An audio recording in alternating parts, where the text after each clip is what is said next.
Hey guys, thank you so much for tuning back in. This is my third video about the Meteor performance in different terrains. If you haven't watched my earlier videos about its performance in hill stations and in off-road, please do watch them now. From Bangalore, I went to Coimbatore, Pollachi, and then the Adi Yogi statue in Isha Foundation. Also, we went to Valparai Hill Station, so where I have made previous video as well. So, I've got a very good experience with this bike now. So, I wanted to share my real-world experience instead of paper-written statistics and all. We will discuss about its speed, stability, braking, comfort, and the engine performance. The ratings ahead are given based on my experience. Leave a comment to share your opinion as well. These are my co-riders and friends, so see how peacefully they are riding their Interceptors with a constant and peaceful speed. And I am now going at 110, if you can see the speedometer on my bike. So when it comes to the speed, this bike has 350cc engine with 20 bhp max power. So you cannot expect it to fly like Interceptor or Continental GT. However, it is good enough for slow cruising up to 100 speed. It will go without any effort, so without any stress at all. However, if you have to drag it beyond 110, then that's where you need to put a lot of effort, and also it's very difficult in Indian highways because the time you take to reach 110 and above, by then you will be interrupted by different vehicles. Again, you will have to low down the speed, and to go back to 110 and 120 again, it's going to take some time. So that is one disadvantage, but yes, up till 100 it will go effortlessly. I mean, it's smooth like butter. Especially if you are a slow rider like me, and then you want to just sit back and then hold the throttle consistently and then just enjoy the ride and that highway, this bike is for you. But if you are a speedster, then you might have to reconsider buying a different motorcycle because this is not meant for speed. So I'm gonna rate it 7 out of 10 when it comes to speed.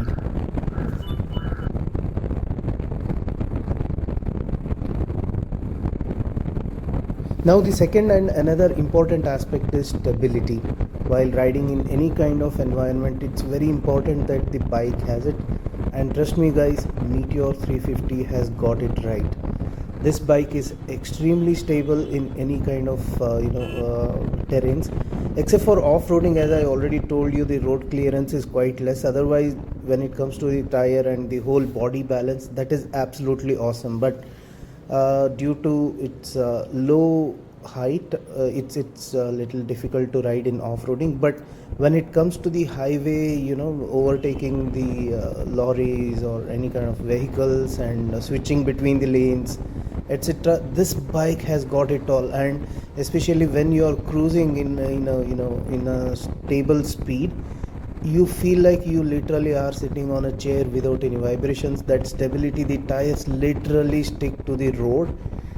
So even for stability, I would rate it 9 out of 10, and this bike definitely deserves it. Now the most important part of any bike is its brakes, right? It's a life-saving option for any rider. Meteor definitely has a competitive braking system with dual channel ABS and also disc brakes in both front and rear wheels, but it does fail to live up to the standards of many other bikes, especially when you are on a high speed and if you want to brake immediately. I have seen a little bit of hiccups here and there, right? So even I thought it may be my bike issue. So I have read many other reviews and I have met many other Meteor owners. Everybody has similar problems. So everybody has a little bit of hesitancy when it comes to Meteor brakes. So though it does have a state-of-the-art technology as per the industry standards right now, but still it fails to live up to that benchmark compared to other bikes in the same range. So that's one thing you need to look for. So you need to plan your braking well in advance. At least keep that bandwidth of 2 to 3 seconds, so that you avoid any kind of uncalled incidents or accidents. Also, I experienced a lot of noise in the rear wheel. I even refiled the braking pad several times. I took it to Royal Enfield servicing center also. None of them could fix it entirely. So it still keeps making noise many times, especially when I'm holding the brake slowly. So that's another problem. Yeah, but overall it's not the worst, I would say, but it is manageable, but we need to be a little more careful. So I would rate it around 6.5 to 7 out of 10. Now let's talk about the thing that this bike beats every other bike in this industry, the comfort. Guys, this beats everything. I'm a short rider with only 5.5 height, but still it is so comfortable that you feel like a king sitting on a couch, right?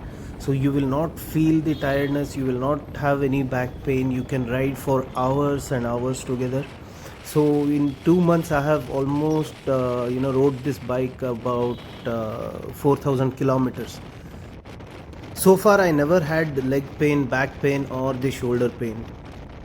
But there is one small issue. It is not as comfortable for the pillions as it is for the rider because of its hard backrest.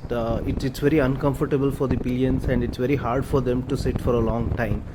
And when it comes to the comfort, the front suspensions are really good, but the rear suspensions are little hard. So when you're crossing the bumpy road, it's extremely uncomfortable for the pillion. So I have complained it to the Royal Enfield several times. They said this is how it is designed and it is little hard and it will become better, softer, in the long run. But I haven't seen much of a difference even after 4,000 kilometers. So I don't know if it is by design or if it's my bike or whatever, but yes, it is little uncomfortable for the pillions.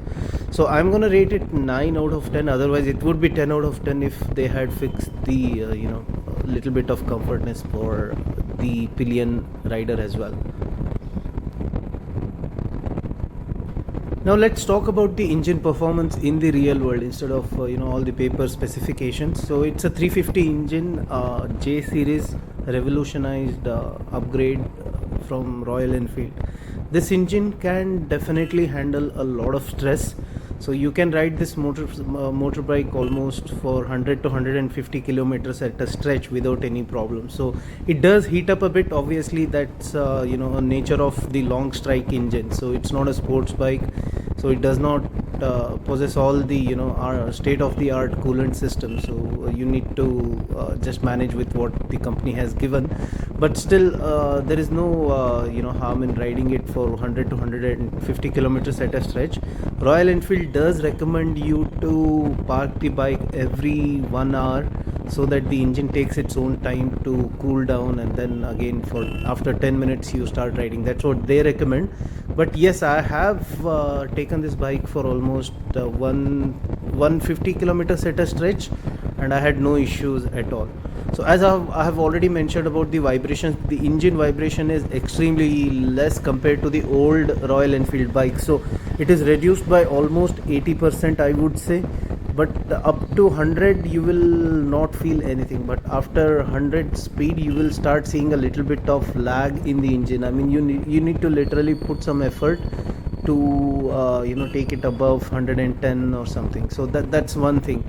Otherwise the engine performs really well. It's little heavy, the overall bike, due to its engine and everything. It weighs around 190 drive weight, but if you put the petrol and all the accessories it might cross 210, and the engine handles it quite well. Even with the pillion there is no stress or any kind of uncalled incidents I have seen in my rides.